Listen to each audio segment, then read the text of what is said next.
Hi friends, green smiley নিয়ে এসেছে আজকে নতুন রেসিপি। ডিম ফুলকপি দিয়ে আজকে রান্না করব আমি। দেখেন কিরকম রান্না করি।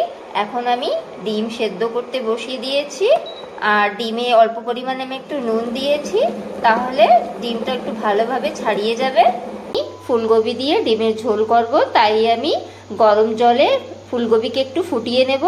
অনেক কেমিক্যাল থাকে ফ্রেন্ডস ফুলকপিতে, আর গরম জল দিয়ে ধুলে আপনার কেমিক্যালটা চলে যায়। তা সেদ্ধ করে নিয়েছি, আদা রসুন আমি থেতো করে নিয়েছি, আর আলু আমি কেটে নিয়েছি, আর ডিমগুলো আমি সেদ্ধ করে ছাড়িয়ে নিয়েছি। দেখেন এখন আমি রান্না করব ডিমের ঝোল। কড়াইতে আমি মাস্টার্ড অয়েল নেব অল্প পরিমাণে, ডিম অল্প ভাজবো আমি ফ্রেন্ডস, এই জন্য আমি মাস্টার্ড অয়েল নিয়েছি। একটু ডিমে আমি হলুদ দিয়ে দেবো ফ্রেন্ডস। আমার তেল গরম হয়ে গেছে বন্ধুরা, আমি এখন ডিমটা ছেড়ে দেব। আর ডিম আপনার অল্প সময় নিয়ে ভাজতে হবে, ডিম বেশি ভাজা যাবে না ফ্রেন্ডস, অল্প অল্পই ভাজতে হবে। আমি এখন নামিয়ে নেব। দেখেন সুন্দর ভাজা হয়ে গেছে। আমি এখন রিফাইন্ড অয়েল নেব, সবজিগুলো আমি এখন ভাজবো ফ্রেন্ডস। তেল গরম হয়ে গেছে, আমি এখন দুটো শুকনো লঙ্কা দিয়ে দেব, আর তেজপাতা, গোটা তেজপাতা দিয়ে দেব। আর এখন আমি ফোড়নে জিরে আর মৌরি নিয়েছি। মৌরি দিলে পর আপনার সেন্টটা সুন্দর আসে, সবজির আপনার সেন্ট অনেক সুন্দর আসবে, তাই আমি মৌরি দিয়েছি। দেখেন কি সুন্দর ফুটছে আমার ফোড়নটা। এখন আমি আলু দিয়ে দেব, আলু দিয়ে একটু ভেজে নিতে হবে ফ্রেন্ড। এখন আমি ফুলকপিটা দিয়ে দেব, ফুলকপিটা দিয়ে একটু ভালো করে ভেজে নিতে হবে।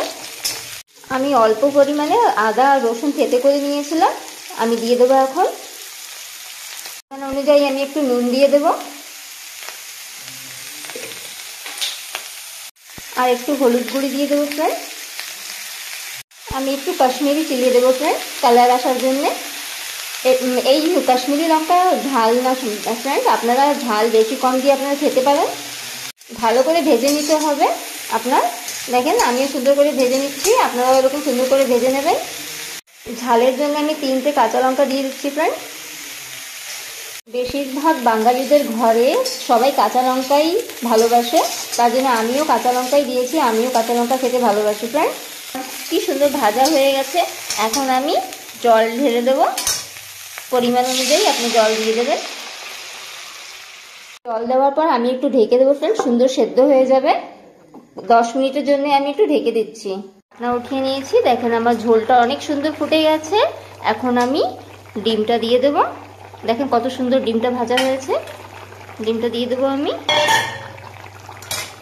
একটু জিরে আর ধনে গুঁড়ি দিয়ে দেবো উপর দিয়ে, ফ্লেভারটা অনেক সুন্দর আসবে।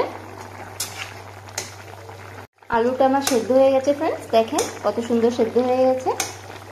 প্রায় আমার রান্না কমপ্লিট। নামানোর আগে আমি অল্প পরিমাণে একটু গরম মশলা দিয়ে দেবো উপর দিয়ে, ফ্লেভারটা অনেক দারুণ আসবে ফ্রেন্ডস। ধনেপাতা দিয়ে দেবো, আপনার সেন্ট অনেক সুন্দর এসে যাবে তরকারি। কত সুন্দর আমার রান্না হলো ডিম কফির ঝোল। দেখেন ফ্রেন্ডস, আমি এই ইউটিউব জগতে নতুন এসেছি, তাই আমি কিছুই জানি না। যদি ভুল হয়ে থাকে আমাকে বোন ভেবে ক্ষমা করে দিয়েন, আর আমাকে লাইক কমেন্ট আর সাবস্ক্রাইব করে দিয়েন। Thank you.